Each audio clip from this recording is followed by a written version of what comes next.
Hey guys, what's going on? Blaine back for another Netflix review, and today I'm going to be talking about Choose Love.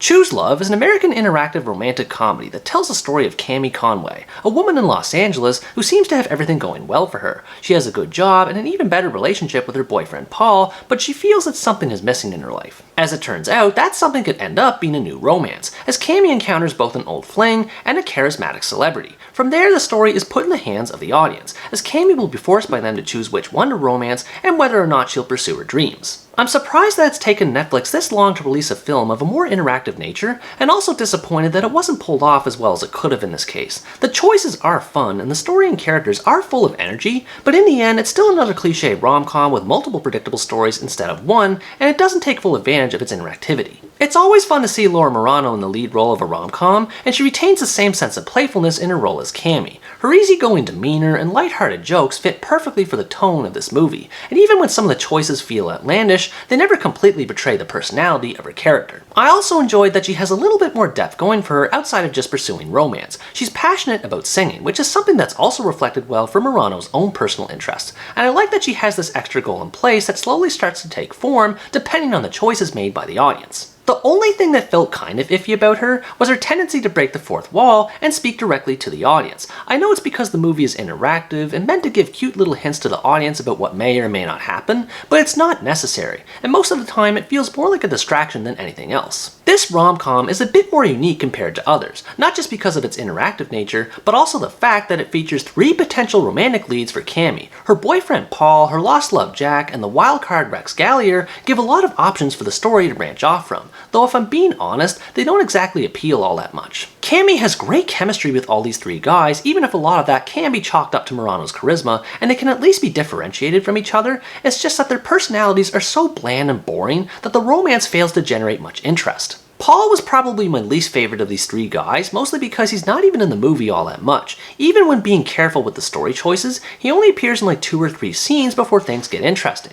And when he is on screen, he's little more than an average nice guy that just doesn't stand out. Jack was also boring, albeit less so, because he at least appears on screen more compared to Paul. The history between him and Cami is explored a bit more and shows more of what kind of person she used to be before life took her in a different direction, but once again he's pretty dull as this kind of hippie dude who wants to make a difference in the world. The final romantic lead, Rex, is the one I technically consider the worst because of how oddly paced it is, and yet for some reason he was my favorite. His laid-back celebrity status seemed to gel the most with Cami's jokes and sarcasm, and he plays the biggest role in her character development with realizing her passion for singing, even if he's still as generic as everyone else. All of these romances pretty much proceed the exact same way, with Cami trying to find out what she wants in her life, and her decisions come into conflict with what the guys want. I like that she and the guys hash things out like mature adults, and the story never has any sort of overt toxicity, but at the same time, it's disappointing that the movie plays it so safe and conventional across multiple paths. This leads me to talk about the main gimmick behind this movie regarding its interactivity. It's essentially a choose-your-own storybook in movie form, with different scenes and storylines taking place depending on decisions that are made, and there are both pros and cons that come with this approach. One of the best things about the interactivity is that the choices that can be made are integrated well into the story. The transitions between the choice selection and the resulting scenes are seamlessly edited, which makes it easy to stay immersed in the story, and it's nice that there's an undo option to turn things around too, although I never used it. There's also a variety of choices that can be made both in and outside of the romance. A lot of them aren't very significant to the story and don't change the direction all that much, but it's nice that it at least gives the illusion of something different, and some of these choices are definitely a lot funnier than others. And as mundane as the choices can be, they do provide a lot of interesting locations that highlight the beauty of the Los Angeles and Las Vegas areas. It's clear the filmmakers made a lot of effort to film as many different environments for the movie as possible, which is appreciated. However, some of the choices that are supposed to be more important for the story end up lacking gravitas. Depending on the choices made, some stories end up being shorter or longer than expected and necessary, which can lead to inconsistent pacing and plot holes forming.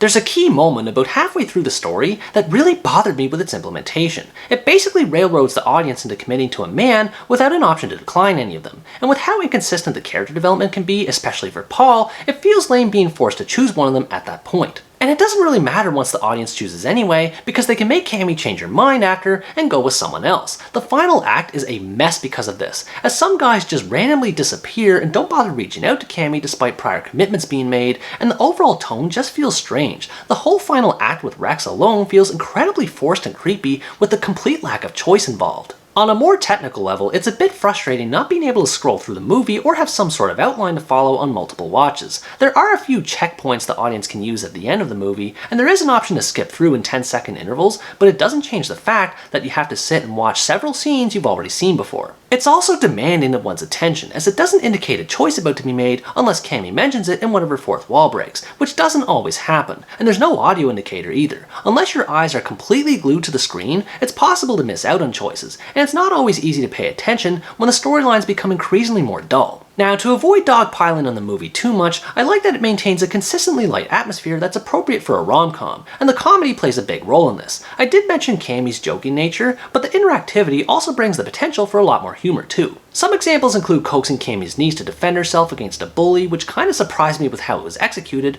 or telling off Cammy's boss at a recording studio. It's not over the top hilarious or anything like that, but Cammy's reactions always warrant a good chuckle. I also like that decisions made by the audience don't always play out the way one might expect. For example, there was a moment Cammy had with Rex that made me think it was going to go one way, and then it went another way, and it's just nice to see a rom-com that isn't 100% predictable. I'll also say that I thoroughly enjoyed my first ending for this movie. I watched this movie 3 times to get a sense of all the 3 men's storylines, and without spoiling anything, I was surprised at the option that was available for the end of my first run. It was one of the few options that felt appropriate for Cammy's arc, despite the amount of filler one has to wade through to get to it. The central theme of the movie regarding fulfillment and pursuing one's dreams is about as basic as it gets, because the whole point of the movie is to choose Cammy's story for her. Still, it's nice that the movie goes about everything in a positive light, even if it ultimately isn't anything that hasn't been seen before. Overall, Choose Love is an ambitious but ultimately average rom-com that essentially tells 3 mediocre love stories instead of 1. If you like to relax and watch light romances and want to see something that has you more directly involved with the story, you might enjoy checking this out.